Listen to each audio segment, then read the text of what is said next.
श्री गणेशाय नमः। श्री सरस्वती देव्यै नमः। श्री हनुमते नमः। गुरुर्ब्रह्मा गुरुर्विष्णु गुरुर्देवो महेश्वरः गुरुर्साक्षात् परब्रह्म तस्मै श्री गुरुवे नमः। अखंडमंडलाकारं व्याप्तं येन चराचरं तत्पदं दर्शितं येन तस्मै श्री गुरुवे नमः। सच्चिदानन्दरूपाय विश्वोत्पत्त्यादिहेतवे तापत्रय विनाशाय श्रीकृष्णाय वयं नमः। रामाय रामभद्राय रामचंद्राय वेधसे रघुनाथाय नाथाय सीताय पतये नमः। मनोजवं मारुततुल्यवेगं जितेन्द्रियं बुद्धिमतां वरिष्ठं वातात्मजं वानरयूथमुख्यं श्रीरामदूतं शरणं प्रपद्ये। हे गोपाल राधे कृष्ण गोविंद गोविंद। हे गोपाल राधे कृष्ण हे गोपाल राधे कृष्ण गोविंद गोविंद। हे गोपाल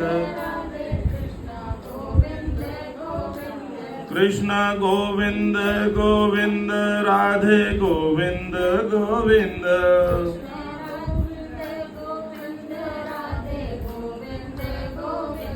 हे गोपाल राधे कृष्ण गोविंद गोविंद। हे गोपाल श्री वृंदावन बिहारी लाल की जय। सियावर रामचंद्र की जय।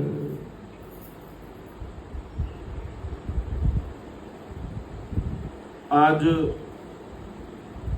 अधिक मास के 16वें अध्याय का हम श्रवण करेंगे।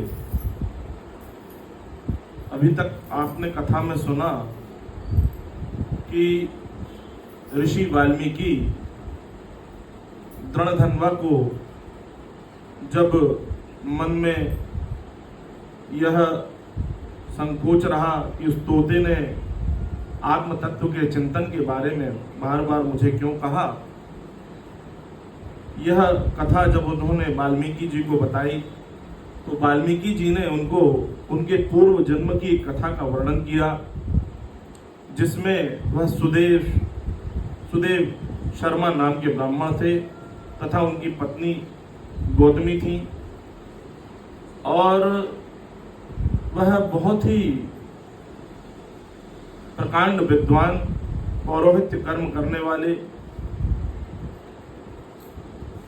सद्भक्ति से भगवान की सेवा करने वाले, वह भिक्षा मांगकर जो मिल जाए उसमें संतुष्ट रहने वाले एक विद्वान ब्राह्मण थे। परंतु उनके जीवन में एक ही शोक था कि उनके कोई पुत्र नहीं था, और उस पुत्र की प्राप्ति की कामना से उन्होंने अपनी पत्नी गौतमी के कहने पर भगवान श्री हरि विष्णु का कई वर्षों तक घोर तपस्या की, और जब भगवान विष्णु ने उनको दर्शन दिए तो उन्होंने पुत्र रत्न की कामना की, और भगवान ने कहा कि तुम्हारे भाग्य में संतान नहीं है। यह सुनकर भगवान जो गरुड़ पर आरूढ़ होकर आए थे, उन्होंने सुनने के पश्चात गरुड़ भगवान ने भगवान विष्णु से आग्रह किया कि यह बहुत ही सीधा साधा सरल भक्त है, आप इसकी मनोकामना पूर्ण करो।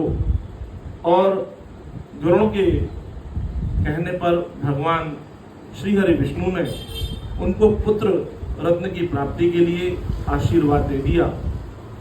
उसकी आगे की कथा इस प्रकार आ रही है कि श्री नारायण बोले कि हे नारद, महर्षि वाल्मीकि ने जो परम विस्मयकारी चरित्र राजा दृढ़धन्वा से कहा, वाल्मीकि मुनि ने कहा कि हे दृढ़धन्वा राजन, जब गरुड़ ने भगवान के कहने पर आपको पुत्र रत्न प्राप्ति का आशीर्वाद दिलाया, तब आप प्रसन्नता से अपने घर आए और प्रभु के आदेश की कृपा से आपको पुत्र रत्न की प्राप्ति हुई, जिससे गौतमी और सुदेव शर्मा के मनोरथ सफल हुए।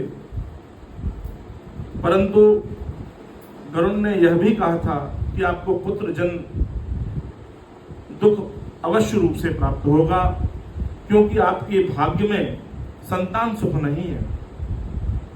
यह अटल सत्य है। हे ब्राह्मणों में अग्रगण्य, आप धन्य हैं, क्योंकि आपकी बुद्धि का झुकाव भगवान की तरफ तो रहा, परंतु आपने मोहवश पुत्र की कामना की। भगवान के प्रति सकाम भक्ति हो अथवा निष्काम भक्ति हो, भगवान दोनों को प्रिय है। मनुष्य का शरीर तो पानी के बुलबुले के समान क्षण भर में मिट जाने वाला है। ऐसे क्षणभंगुर शरीर को पाकर जो व्यक्ति भगवान के चरणों में अपने हृदय में ध्यान रखते हैं, वह धन्य हो जाते हैं। इस अत्यंत दुखालय संसार सागर से तारने वाले श्रीहरि के अतिरिक्त और कोई नहीं है। भगवान श्रीहरि की कृपा से उनको पुत्र रत्न की प्राप्ति हुई और वह भगवान श्रीहरि का चिंतन करते करते सांसारिक सुखों का भोग करते हुए अपने जीवन काल भोग रहे थे। महर्षि वाल्मीकि जी बोले कि ऐसा अलौकिक वर देकर युगल दंपत्ति को देखते देखते शीघ्र गरुड़ पर आरूढ़ होकर भगवान अपने वैकुंठ धाम को चले गए। सुदेव शर्मा भी अपनी पत्नी के साथ अपने मनोवांछित वर को पाकर घर लौट आए और जैसे जैसे समय बीतता गया, 10वें महीने में उनका एक सुंदर पुत्र का जन्म हुआ। वह पुत्र बहुत ही गुणवान, बहुत सुंदर और विद्वान था। समय पर जब वह बड़ा होता गया, तब सुदेव शर्मा ने विद्वत ब्राह्मणों को बुलाकर उसका जात कर्म संस्कार करवाया, उसका भली भांति जनेऊ संस्कार करवाया, नामकरण करवाया और भगवान से प्रार्थना की कि हे श्री हरि विष्णु, दयालु गरुड़ के कहने पर आपने मुझे यह पुत्र रूप में वरदान दिया है और शरद ऋतु के चंद्रमा के समान इसका उदय हुआ है। सुखदेव मुनि की भांति यह तेजस्वी है, इसीलिए उन्होंने अपने पुत्र का नाम सुखदेव रखा। जो सुदेव शर्मा को पुत्र प्राप्त हुआ, उसका नाम उन्होंने सुखदेव रखा।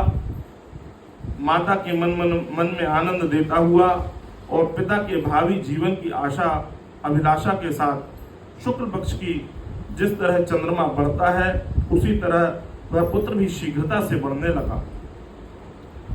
पिता ने प्रसन्नता पूर्वक उसका उपनयन संस्कार करवाया। उपनयन संस्कार के समय गायत्री मंत्र की दीक्षा होती है। गायत्री मंत्र की दीक्षा भी अपने पुत्र को दिलवाई। अनंतर उसके बाद उनका वेदारंभ प्रारंभ करवाया गया और वह बालक ब्रह्मचर्य का पालन करता हुआ वेदाध्ययन में लग गया। ब्रह्मचर्य के तेज से युक्त होने पर वह बालक साक्षात सूर्य के समान चमकने लगा। बुद्धि में वह अगाध सागर के समान विद्वान था। उस गुरु वात्सल्य बालक ने अपनी कुशाग्र बुद्धि से अपने गुरु को भी प्रसन्न कर लिया और गुरु के एक बार कहने पर भी जो भी गुरु कहते वह एक बार में उसे याद कर लेता, उस विद्या को ग्रहण कर लेता था।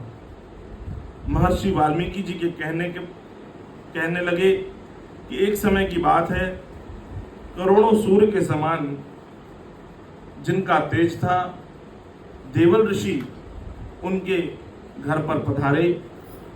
तब सुदेव शर्मा ब्राह्मण ने देवल ऋषि को आगमन पर उनको दंडवत प्रणाम किया, यथोचित उनका सम्मान किया।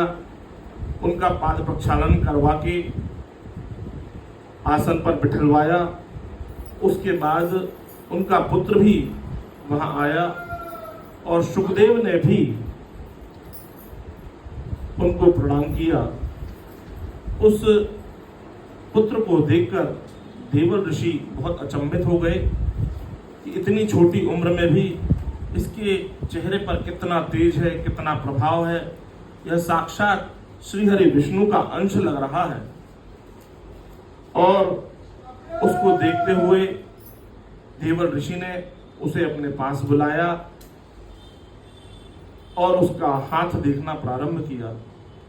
जब देवल ऋषि ने उसका हाथ देखा तो उसके हाथों में शंख, चक्र, गदा और पद्म थे। ज्योतिष शास्त्रों में ऐसा विधान है, जिनके हाथों पर शंख, चक्र, गदा या पद्म या मीन इस तरीके के कुछ विशेष चिन्ह होते हैं, यदि जातक के हाथ में यह पाए जाते हैं तो वह जातक राजा के समान राज करने वाला होता है। उस सुखदेव को देखकर उन्होंने कहा कि हे सुदेव, यह बालक तुम्हारा बहुत ही धन्य है। आपके ऊपर भगवान श्री हरि की विशेष कृपा हुई है, क्योंकि ऐसा नम्र, बुद्धिमान, वाक्पटुता वाला, वेदाध्ययन में प्रवीण, सुशील पुत्र किसी किसी को प्राप्त होता है। और उसके शरीर की बनावट देखकर, उसके मुख की आभा मंडल को देखकर, उसके घुंघराले बालों को देखकर देवल ऋषि बहुत प्रसन्न हुए और उसके पुत्र के गुणों का बखान करने लगे। किंतु हाथ देखते देखते जब देवल ऋषि ने उसकी आयु रेखा पर विचार किया तो वह बहुत शोकमग्न हो गए और बोलते बोलते चुप हो गए। सुदेव शर्मा बहुत घबरा गया। सुदेव शर्मा बोला, हे ऋषिवर, आप अचानक ऐसे चुप क्यों हो गए? अब देवल ऋषि ने कहा, हे सुदेव, इसके लक्षणों का वर्णन करने के पहले मुझे इसकी आयु के बारे में अवश्य रूप से जानकारी ले लेनी चाहिए थी, क्योंकि हे सुदेव, आपका यह जो पुत्र है यह बहुत अल्पायु है। यह 12 वर्ष के बाद पानी में डूबकर मर जाएगा। यह सुनते ही सुदेव और उसकी पत्नी बिल्कुल अचेत अवस्था में पहुंच गए और मरणासन्न हालत में होने के बाद उनके शरीर पर भी कोई प्रतिक्रिया नहीं हुई। महर्षि वाल्मीकि जी बोले कि यह सब सुनने के बाद उन लोगों को बहुत शोक हुआ। देवल मुनि बोले कि आप दोनों शोक न करें, भगवान श्री हरि विष्णु अवश्य रूप से इसका रक्षण पोषण करेंगे। परंतु अपने पुत्र की अल्पायु की बात को जानकर सुदेव शर्मा और उसकी पत्नी गौतमी पृथ्वी पर गिर पड़े और विलाप करने लगे। उसके बाद गौतमी ने अपने पुत्र को गोद में उठाकर बहुत दुलार किया, प्रेम किया। फिर अपने पति से कहने लगी कि हे द्विजराज, होने वाली घटनाओं से भयभीत नहीं होना चाहिए। जो विधि का विधान है वह होकर ही रहता है। जैसे भगवान श्री कृष्ण को बहेलिये ने बाण मारकर उनका प्राण हर लिए थे, भगवान श्री राम को भी जब उनका राज्याभिषेक होना था, कैकेयी के कहने पर उनको 14 वर्ष का वनवास प्राप्त हो गया। रावण जैसा प्रकांड विद्वान भी जब उसकी बुद्धि भ्रमित हुई तो उसने सीता का हरण कर लिया और भगवान श्री राम के द्वारा उसकी मृत्यु हुई। ऐसे उसकी पत्नी गौतमी ने बहुत सारे उदाहरण दिए उन्होंने कहा कि राजा परीक्षित ने भी ऋषि का श्राप करने के कारण, सर्पदंश के कारण अपने प्राण गंवाए। ऐसे बहुत से उदाहरण देकर कहा कि हे नाथ उठिए, हमें भगवान की शरण में ही चलना चाहिए, वे ही हमारे इस कष्ट को दूर करेंगे, जो समस्त जीवों के रक्षक हैं और मोक्ष को प्रदान करने वाले हैं। महर्षि वाल्मीकि जी बोले कि अपनी पत्नी की बात सुनकर सुदेव शर्मा स्वस्थ चित्त हो गए और अपने हृदय में भगवान श्री हरि का ध्यान करने लगे और पुत्र से प्राप्त होने वाले इस महान दुख को झटपट त्याग दिया।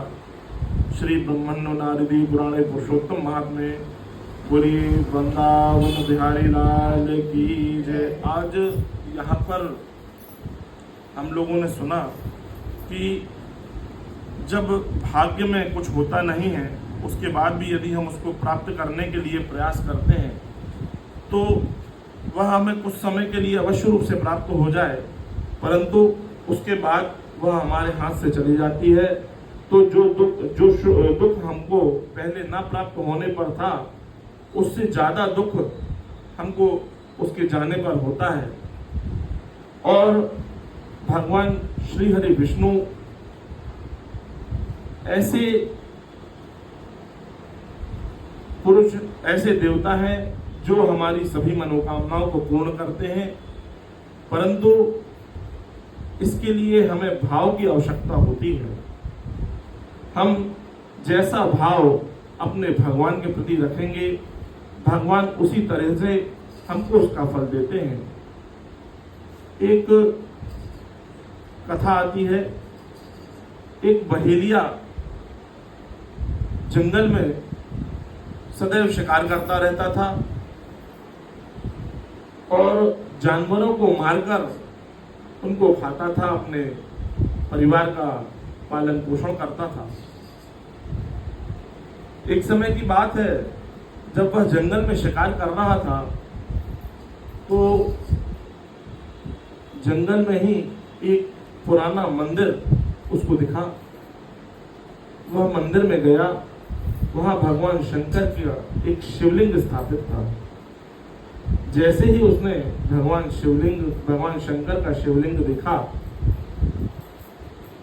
उसके पूर्व जन्म के कुछ ऐसे पुण्य रहे होंगे कि भगवान शंकर को देखते ही उनसे अति प्रीति, अति भाव जागृत हो गया कि यह प्रभु भगवान शंकर आप ही मेरे पालनहार हो, और उनके प्रति बड़ी आस्था उसके मन में आ गई।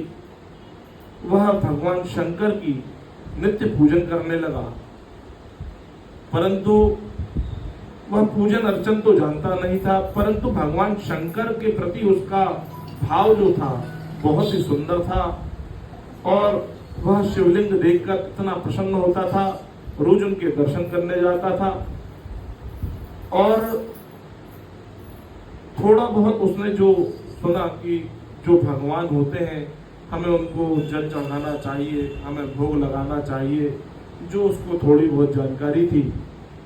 तो अब वह जंगल में रहता था, तो वहां तो ऐसे कोई पात्रों की व्यवस्था नहीं थी, परंतु उसके मन में भाव बहुत था कि हम भगवान शंकर की सेवा अवश्य रूप से करें। जब वह सरोवर से जल अंजुली में लेकर जाता उनको स्नान कराने, तो जब तक मंदिर पहुंचता तब तक उसके हाथ से अंजुली का जल गिर जाता था। कुछ पत्ते बीनकर उनको उसमें जल भर के लाता, तो जाते जाते वो पत्तों में छेद रहते थे तो उससे जल गिर जाता था। बहुत समय तक वह यह असमंजस में रहा कि मैं कैसे भगवान शंकर की सेवा करूं, क्योंकि मैं किसी भी चीज से जल लेके जा रहा हूं, जल पहुंच नहीं पा रहा। तो उसका भाव आप देखिए बड़ा सुंदर था कि वह अपने मुख में ही जल को भर के ले जाने लगा और अपने मुख से भगवान शंकर के शिवलिंग पर जल चढ़ाने लगा। तो उसने सोचा कि यह व्यवस्था तो हो गई कि भगवान शंकर को मैं जल चढ़ा लूंगा रोज, परंतु उसको जूठा और मीठा इसका कोई ज्ञान नहीं था। क्योंकि बहेलिया था, जंगल में जूठा मीठा ऐसा कुछ तो रहता नहीं, रोज नित्य प्रति वह जल डाल दे। फिर उसको कहीं से और जानकारी लगी कि नहीं भगवान को भोग भी लगाते हैं, तो भोग के लिए अब वह तो बहेलिया था, मांसाहार करता था, शिकार करता था, तो वहीं जानवरों को मारे और मांस को वहीं पकाकर भगवान शंकर को मांस का भोग लगा देता था। और वहीं प्रसाद छोड़ के कि कोई आएगा तो यह प्रसाद पाएगा, क्योंकि यह भी जान गया था कि प्रसाद चढ़ाने के बाद बांटना अवश्य रूप से पड़ता है। तो जंगल में कोई मिलता नहीं था तो प्रसाद रख देता था। परंतु ऐसा करते जब उसे बहुत समय हो गया तो उस मंदिर के जो प्रधान पुजारी थे वह भी नित्य प्रति आते थे और देखते थे कि ये रोज मांस के टुकड़े यहाँ क्यों चढ़ा जाता है, और बड़े क्रोधित होते थे। बोले मेरे भगवान शंकर भोले भाले हैं, तो उसके बाद लोग उनके साथ कितना अन्याय कर रहे हैं, ये कौन पापी है जो भगवान शंकर को यह मांस का भोग लगा जा रहा है। बेचारा वह ब्राह्मण रोज आकर मंदिर की सफाई करे, शुद्ध करे, जल से धोए, परंतु रोज जब वो ऐसा देखे तो एकदम उसने निश्चय किया कि आज मैं देखता हूँ, रुक के छुप के देखता हूँ कि ऐसा कौन आता है जो मांस चढ़ा जाता है। तो ब्राह्मण वहीं छुप गया। वह बहेलिया फिर से आया, अपने मुख में जल लेकर आया और उसने अपने मुख से जैसे ही जल डाला तो ब्राह्मण ने देखा कि अपने मुख का जूठा जल भगवान शंकर पर डाल रहा है। जैसे ही बोलने को हुआ, लेकिन बोला नहीं, अभी तो मुझे इसके बारे में पता नहीं था, अभी देखें शायद मांस भी यही चढ़ाता कि कोई और आता है। थोड़ी देर बाद वह मांस पका के लेके आया और मांस चढ़ाया। बहुत दुखित हुआ ब्राह्मण, परंतु उसी बीच भगवान शंकर ने एक लीला रची। भगवान शंकर ने अपना एक नेत्र गायब कर दिया। जब नेत्र अपना भगवान शंकर ने गायब कर दिया, ब्राह्मण देखता रहा कि यह क्या लीला चल रही है।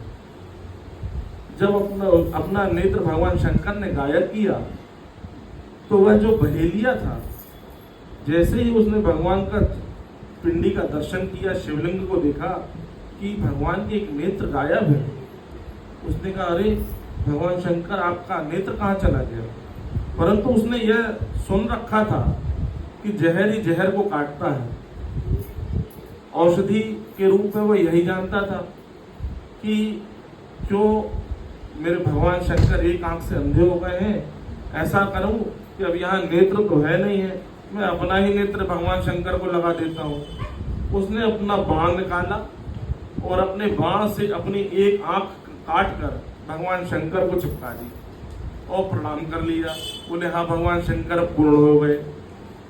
जैसे ही देखा कि भगवान शंकर पूरे दिखने लगे तो उतने में ही भगवान शंकर ने अपनी दूसरी आंख गायब कर दी। बोले अरे प्रभु आपकी फिर दूसरी आंख गायब हो गई। तो बोला चलो मैं दूसरी आंख भी भगवान को चढ़ा देता हूँ। तो उसने जैसे ही बाण निकाला अपनी दूसरी आंख निकालने के लिए, फिर सोचा कि अगर मैं दूसरी आंख निकाल लूंगा तो मैं लगाऊंगा कहाँ भगवान की आंख, देखेंगे कहाँ। तो उसने पैर के पंजे के अंगूठा भगवान की आंख के पास रखा कि ये जहाँ अंगूठा रखूंगा वहीं पे ये नेत्र चिपका दूंगा। उसने अपने पैर से भगवान शंकर की पिंडी पे अंगूठा रखा कि यहाँ भगवान का नेत्र चिपकाना है। और जैसे ही अपनी आंख निकाल कर बाण से अंगूठा हटाकर वह भगवान शंकर का जैसे ही नेत्र लगाया और वह ब्राह्मण देखता रह गया कि ये क्या चमत्कार, क्या लीला चल रही है। जैसे ही नेत्र चिपकाया भगवान शंकर प्रकट हो गए। बोलिए भोले भंडारी नाथ की जय। भगवान शंकर प्रकट हुए और यह सब चीजें जब ब्राह्मण देखता रहा, आकर उसने भगवान शंकर को प्रणाम किया, साथ ही साथ उस बहेलिये को भी प्रणाम किया। ऐसा भाव, ऐसी भक्ति देखकर वह ब्राह्मण भी गदगद हो गया। तो कहने का तात्पर्य यह है कि भगवान सिर्फ भाव के भूखे हैं, भोग प्रसाद के उतने भूखे नहीं हैं जितना भगवान को आप भाव से प्रेम करेंगे। भगवान शंकर, भगवान कृष्ण उसी तरह आप पर कृपा बरसाएंगे। बोले पुरुषोत्तम भगवान की, बोले शंकर भगवान की जय, वृंदावन बिहारी लाल की जय। श्रीमन नारायण नारायण नारायण, श्रीमन नारायण श्रीमन नारायण।